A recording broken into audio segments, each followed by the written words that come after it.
Hey everybody, in this video I'm going to give you 2 reasons why you might be paying too much for Medicare, or at the very least you should watch this video so that you know how to avoid paying too much for Medicare. My name's Matt and I used to work for the Social Security Administration. I was a technical expert there. I worked there for over 15 years and handled some of the most complicated cases. My purpose on this channel is to help you have a good experience getting through your Social Security application process. The other day I went to Jiffy Lube. I took my vehicle there to get an oil change. I had a coupon. I'm ready to pay a certain amount because this coupon was gonna knock off some money off the price. So I was expecting to pay about 20 bucks for an oil change.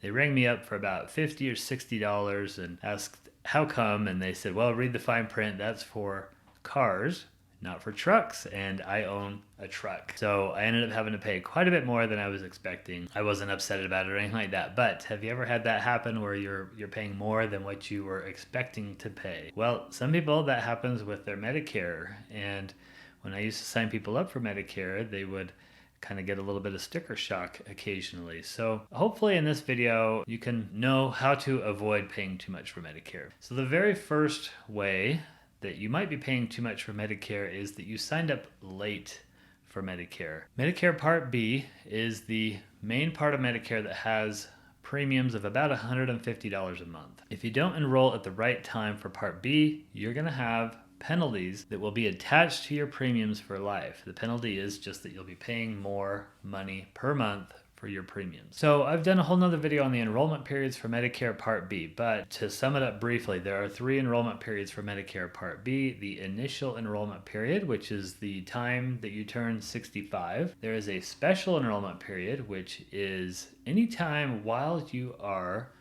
working and covered under your employer's insurance, or within 8 months of when you stop working or that insurance with the employer stops.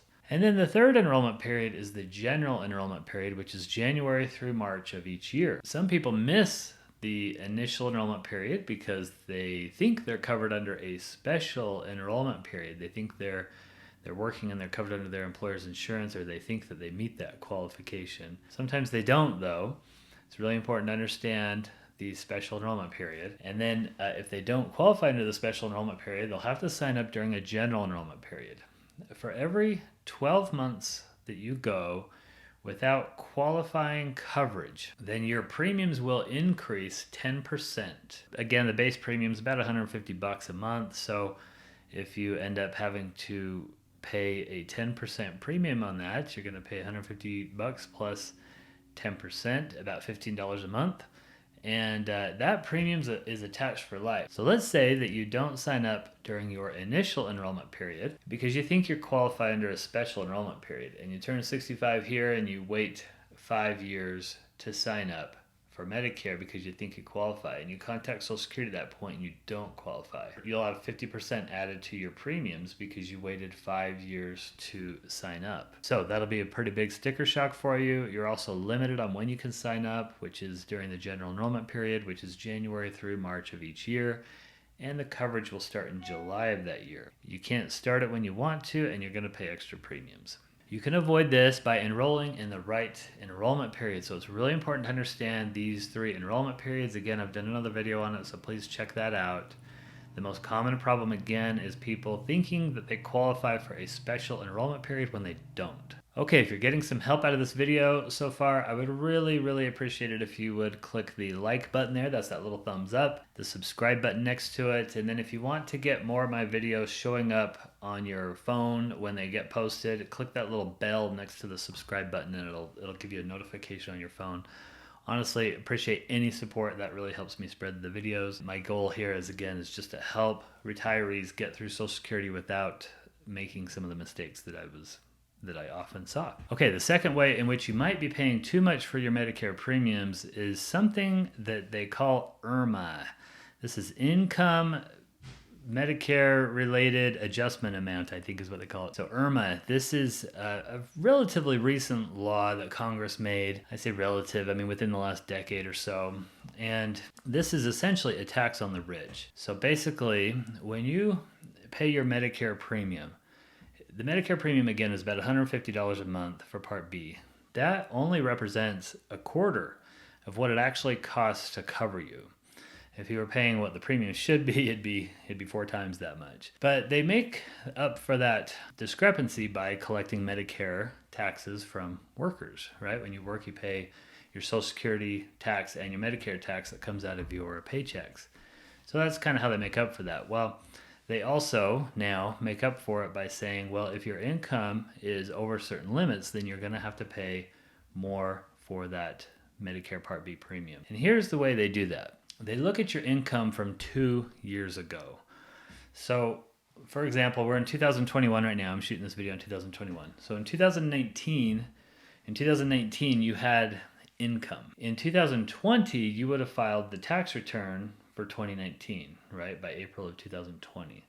So as we move into 2021, the agency, Social Security, has the IRS tax return that you filed in 2020 at their disposal. That's what they look at to determine your premium amount for 2021. So that's why what happened in 2019 affects you in 2021. So they're always looking 2 years back at your income. If you're married, and your adjusted gross income from 2 years ago was over $176,000, then you'll pay more for your Medicare. Now there's a sliding scale actually, so the higher your income goes, the higher your Medicare premiums will be. There's brackets essentially, okay? But if it's over $176,000 and you're married, you'll be paying more. If your income was over $88,000 and you are single, then your Medicare Part B premiums will be higher. Now, keep in mind, I'm talking about your adjusted gross income. So that is the amount that you can find on your 1040 tax return. It's not just your wages, it's all of your income. It's your AGI, your adjusted gross income. In fact, they actually call it your modified adjusted gross income, your MAGI. Is what they call it, because not only are they looking at the adjusted gross income line on your tax return, but also line 7 or 8, I believe, which has your tax exempt interest. This isn't real common, but you might have some tax exempt interest that would be added to the adjusted gross income. So when Social Security adds those two together, they call them modified adjusted gross income, or MAGI, okay, MAGI. So that's the number that they're looking at there. Now, if your income, again, if your MAGI from 2019 was over those thresholds that I told you, then you're going to be paying more for your premiums in 2021. Now, you might be asking, well, what if my income dropped? Then there is a chance that you could have your premiums lowered, but it depends on why it dropped for the most part. In order to get your premiums lowered in 2021 based on your income dropping, then you have to have had a life-changing event. There are 8 different life-changing events. These include death of a spouse, divorce, marriage, loss of income from retirement, or just reducing your work. So if you switch to part-time work, or if you retired, that counts as a life-changing event. Common things that people think count as life-changing event is if, for example, let's say in 2019 you received an inheritance, or you received like a stock buyout of some sort, or maybe you sold some property. So you had kind of like a one-time event. It was a little fluky.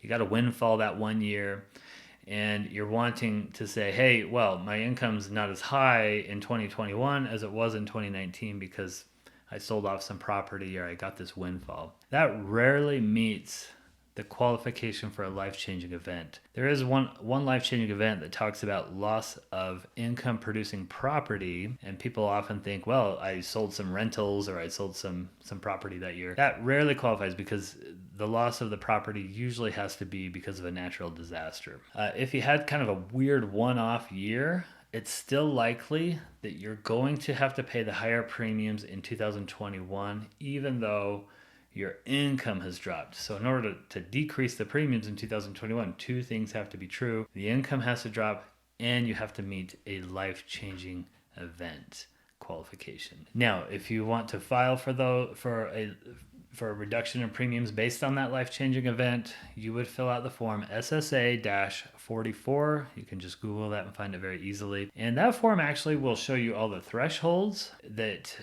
would cause the higher premiums. It'll also tell you the life-changing events and then what you would need to provide with that form to prove your life-changing event. It is really common that you should be able to apply for a reduced premium based on a life-changing event. That's quite common. It's not a guarantee though. Again, a lot of people think they qualify and they don't.